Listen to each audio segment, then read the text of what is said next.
बिस्मिल्लाहिर्रहमानिर्रहीम। अस्सलाम वालेकुम नादरीन, आप यूट्यूब चैनल देख रहे हैं। मैं इमरान खान। नादरीन, एस्टेब्लिशमेंट के मुकाबले में पाकिस्तानियों को बड़ा हौसला मिला है ये जो मिशन नूर था उसके बाद। और मिशन नूर मैं बड़ी आसानी से इसलिए कह रहा हूँ कि मैंने तो सारी तहकीक करके देख ली है। मुझे वो चीज़ें कहीं नहीं मिली जिन चीज़ों के बारे में दावे किए जा रहे थे कि ये गैर मुस्लिमों की एक जमात है, उसके साथ इसको जोड़ दो, ये कादियानियों की एक जमात है, उसके साथ इसको जोड़ दो। ये एक्चुअली एक पम्फलेट जारी किया गया था जिसको देखने के बाद पाकिस्तान तहरीक इंसाफ की क़यादत में से कुछ लोग घबरा गए और कुछ दीगर लोग जो हैं वो भी घबरा गए। तो इसको सिंपल करें, जो ओवरसीज़ पाकिस्तानी हैं जो बाहर रहते हैं पाकिस्तान से, उन्होंने डरने से इनकार कर दिया। उन्होंने कहा जी ऐसी तैसी, हमने अपना नाम तब्दील नहीं करता। भाई अल्लाह ताला ने कुरान पाक 1400 साल पहले नाजिल किया, उसमें नूर का जिक्र है, और बाद में कोई भी किसी का भी नाम हो नूर, इससे क्या फ़र्क पड़ता है। ये जाहिद गशकोरी साहब हैं, इन्होंने पाकिस्तान में जो कादियानियों की लीडरशिप है उससे भी रब्ता किया और उनसे भी पूछा कि जनाब ये कोई मिशन नूर नामी या कोई 20 सितंबर से रिलेटेड आपका कोई मिशन या कोई ऐसी चीज़ या कोई ख़ास खसूसियत इस हवाले से है। उन्होंने साफ इनकार कर दिया। उन्होंने कहा ये हमारा इससे कोई ताल्लुक़ नहीं है और ना ऐसी कोई बात है। मामला पता क्या है? मामला ये है कि इसको मुतनाज़ करना था, खौफजदा करना था, और कई लोग जो हैं वो शाह से ज़्यादा शाह के वफ़ादार निकल आए। कई लोगों से बेवकूफ़ी हो गई, लेकिन जिनसे बेवकूफ़ी हुई, बजाय इसके कि वो बेवकूफ़ी के ऊपर डटे रहते, उन्होंने बाकायदा ख़ुद आकर अज़ानें दी और अपनी वीडियोज़ जो है वो पोस्ट की। तो इससे ज़रा सूरत हाल उनके लिए भी बेहतर हो जाती है। अब नाज़रीन, यही तो खौफ है जिसको तोड़ना है। ये पाकिस्तान की एस्टेब्लिशमेंट या एजेंसियाँ करती क्या हैं? ये आपको अलग अलग हथियारों से डराते हैं। कभी आपके ऊपर मदद का हथियार लगाते हैं, कभी करैक्टर असैसिनेशन करते हैं, कभी आपके कारोबार को तबाह करते हैं, कभी आपके इवन आपकी उबल वतनी के ऊपर शक करते हैं, आपको गद्दार डिक्लेयर कर देते हैं। तो ये एजेंसियों का पुराना खेल है। इसी खेल को तो तोड़ना है, इसी के रूल्स तो बदलने हैं कि आप ये नहीं कर सकते, हम फैसला करेंगे कि हमने क्या करना है। हमारे ईमान का फैसला हमारा रब करेगा। हम मुहिब्बे वतन है, ये हमारा दिल हमें बताता है, हम खुद ये फैसला कर लेंगे। हमारा करैक्टर कैसा होना चाहिए हम डिसाइड करेंगे। आप हमारी पुलिसिंग नहीं कर सकते इन मामलात में। एजेंसियों का ये काम नहीं है ना, उनका काम मुल्क की हिफाजत करना है दुश्मन से। वो काम करें और हम इस मुल्क के मालिक हैं, यानी हम ही से तनख्वाह लेते हैं, हमें ही सर्टिफिकेट देते हैं कि भाई तुम्हारा किरदार ये होना चाहिए, तुम इस तरह मुहिब्बे वतन बनो, या तुम्हारे ईमान के तकाज़े ये हैं।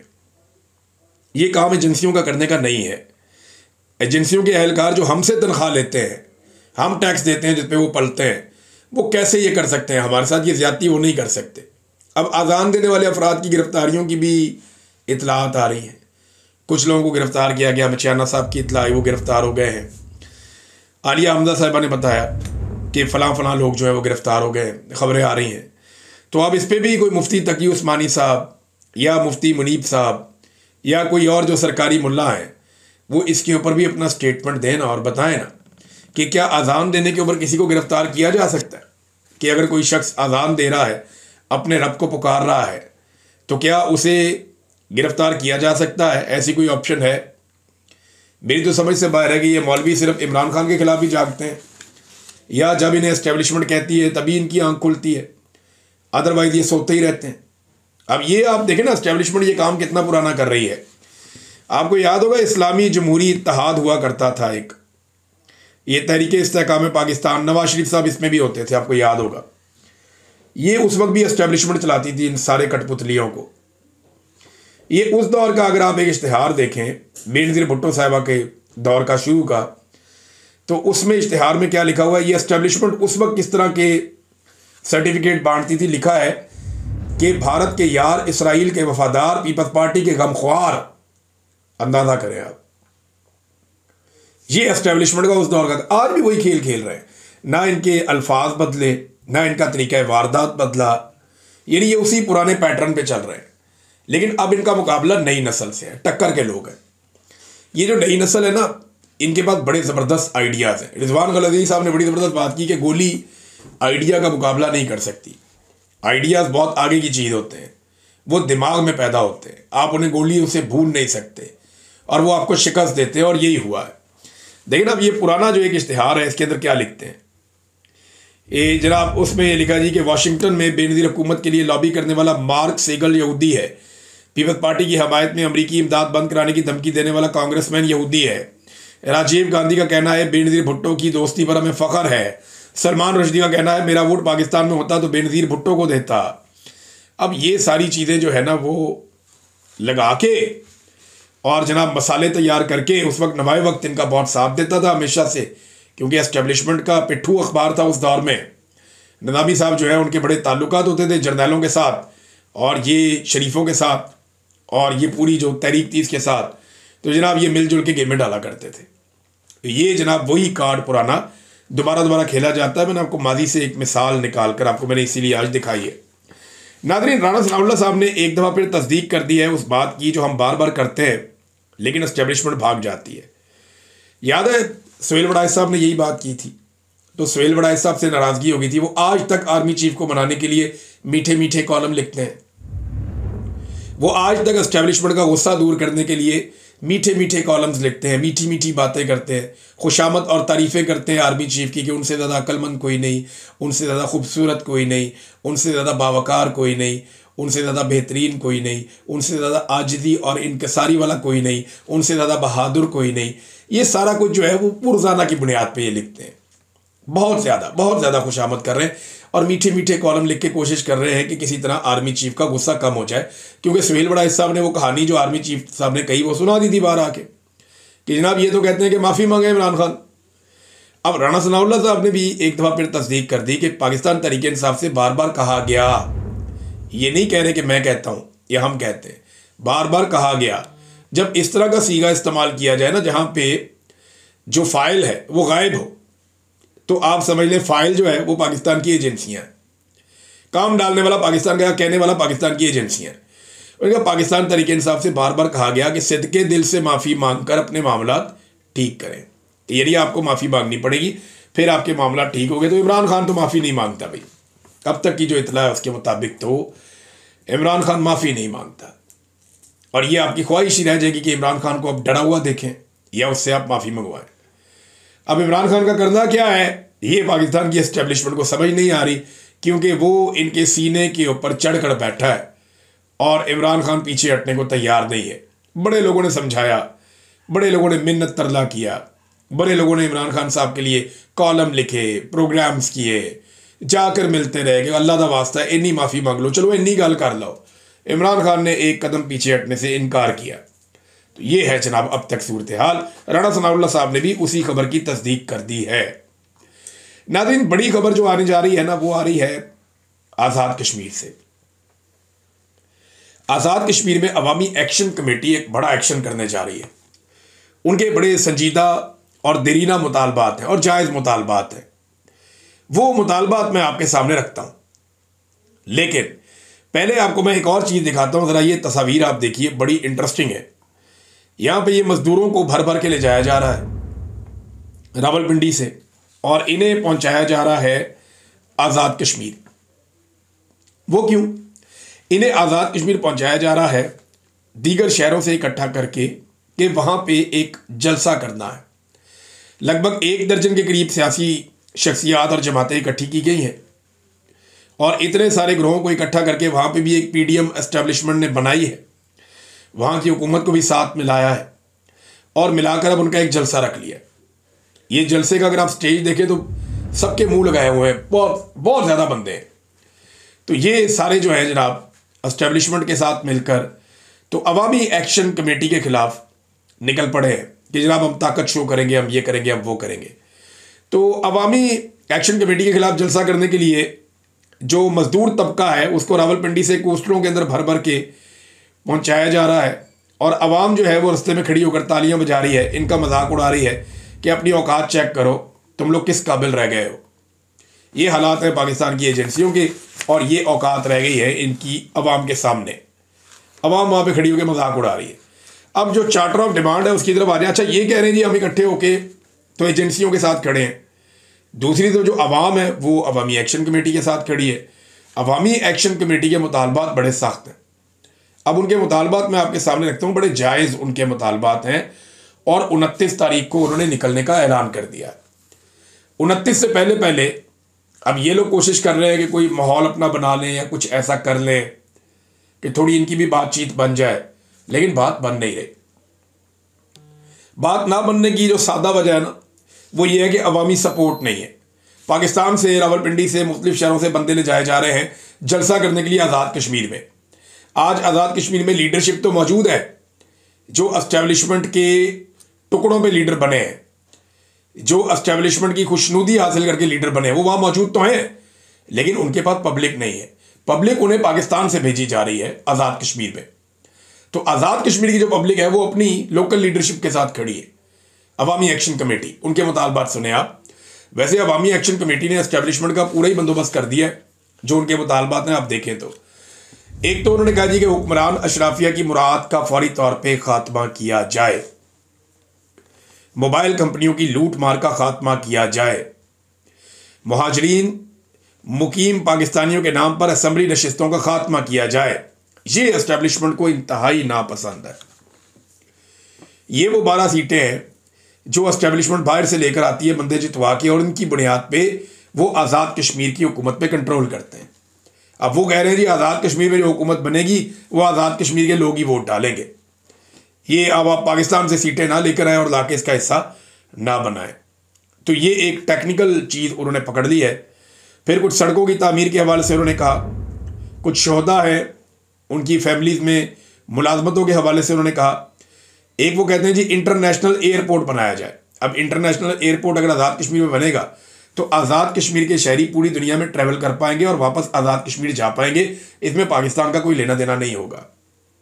ये एक इंडिपेंडेंस के लिए, अपनी ज़्यादा खुद मुख्तारी के लिए ये उनका एक बड़ा मुतालबा है। फिर लकड़ी की स्मगलिंग, अब ये कारोबार आपको पता है टिम्बर माफिया करता है, इसके अंदर एस्टेब्लिशमेंट भी मुलव्वस है, सियासतदान भी मुलव्वस हैं, लोग अरबों रुपया बनाते हैं। तो उन्होंने कहा लकड़ी की स्मगलिंग जो है वो रोकी जाए, नौकरियों में महाजरीन मुकीम पाकिस्तान के कोटे का खात्मा किया जाए, आज़ाद कश्मीर में कोटा सिस्टम ख़त्म किया जाए, पीने का साफ पानी दें, आबपाशी ज़राअत के लिए पानी की फराहमी का बंदोबस्त किया जाए, बिजली के मामलात, आटे के मामलात, कुछ सड़कों के मामलात हैं, कुछ दीगर चीज़ें, यानी इनके मुतालबात बहुत ज़्यादा हैं। माजूर अफराद का कोटा है, रोज़गार की फराहमी है और ताजरान का तहफ़्फ़ुज़ है, नॉन कस्टम गाड़ियों और ट्रांसपोर्टर्स को जुर्माने और टैक्सेस का मामला है, और रिश्वत और सिफारिश और सफारशी कल्चर और ये जो करप्शन है इसका खात्मा करने का मामला है। अदलिया में वो इस्लाहात मांग रहे हैं। तो इन्होंने बड़े ज़बरदस्त मुतालबात किए हैं। आज़ाद कश्मीर की जो अवामी एक्शन कमेटी है उन्होंने इसमें, अब इन्होंने कहा जी ये मुतालबात तस्लीम किए जाएँ, हम सब ने मुतालबात मिलकर बनाए हैं, और ये नहीं होता तो फिर अवामी एक्शन कमेटी के एहतजाज में भरपूर शिरकत करें तमाम ख़वातीन व हज़रात। 29 सितंबर फैसला कुन जंग, सब निकलो अपने हक़ के लिए, मंजानिब जम्मू और कश्मीर जॉइंट अवामी एक्शन कमेटी। अब आप देखें यहाँ पे किसी लीडर का नाम नहीं, यही तो पंगा है। एस्टैब्लिशमेंट चाहती है उनकी लड़ाई जब भी हो किसी लीडर के साथ हो, बंदा काबू पार्टी काबू, बंदा काबू अवाम काबू। तो एस्टैब्लिशमेंट का हमेशा ये तरीक़ाकार रहा है कि वो अवाम से नहीं लड़े, उन्होंने लीडर्स खड़े किए। जब भी कभी अवाम खड़ी होती है तो वो उनको एक लीडर दे देते हैं, बीच में से अपना बंदा इंजेक्ट कर देते हैं, एक बंदा आ गया, उसको लीडर बनाते हैं, फिर बंदा काबू कर देते हैं, अवाम भी आहिस्ता आहिस्ता काबू आ जाती है। आज़ाद कश्मीर में ये हो नहीं रहा। आप इस पोस्टर पे देखें, ये जो उनके मुतालबात की फहरिस्त है, इसमें आपको किसी का चेहरा नज़र नहीं आएगा, आपको कोई बंदा नज़र नहीं आ रहा। बहुत सारे लीडर हैं यहाँ पे, बेशुमार लोग इसके अंदर शामिल हैं, बहुत सारे नौजवान हैं जो लीडर बन चुके हैं। तो इकबाल के शेर के मुताबिक तो अब मामला ये है कि ये जितने भी नौजवान हैं या जितने भी लोग हैं, इसमें कोई अपनी तस्वीर नहीं लगाता, अपना फ़ोटो नहीं चिपकाता। ये है एजेंसियों के लिए सबसे बड़ा मसला। एस्टेब्लिशमेंट के लिए प्रॉब्लम ये है कि कैसे वो इनको टैकल करें। इनका बड़ा कौन है? ये जिसको पकड़ते हैं नौजवान पीछे से नारा लगाते हैं कि छोड़ो नहीं तो हमारे, छोड़ना पड़ जाता है। तो वहाँ सूरत हाल बिल्कुल मुख्तलिफ है। अब 29 तारीख को क्या होगा, पाकिस्तान की इंटेलिजेंस एजेंसीज़ और एस्टेब्लिशमेंट उसे कैसे कंट्रोल करेगी, इसके बारे में उनके पास क्या ऑप्शंस हैं, देखते हैं ये कितनी सियासत और करते हैं और क्या कर पाते हैं। नाज़रीन, एक चीज़ और मैं आपको बताना चाहता हूँ, इस पर ज़रा आप गौर कीजिएगा कि सऊदी अरब और पाकिस्तान का जो एक मुआहदा हुआ, इसमें पाकिस्तान की जानिब से स्टेटमेंट आते हैं बार बार, सऊदी अरब की जानिब से कोई स्टेटमेंट नहीं है हमारे पास। यानी वो ये नहीं बता रहे कि हमने ये इत्तेहाद इसराइल के ख़िलाफ़ बनाया, वो ये नहीं बता रहे कि हमने ये इत्तेहाद इंडिया के ख़िलाफ़ बनाया, या हमने ये इत्तेहाद अमेरिका के ख़िलाफ़ बनाया, या किसी के ख़िलाफ़।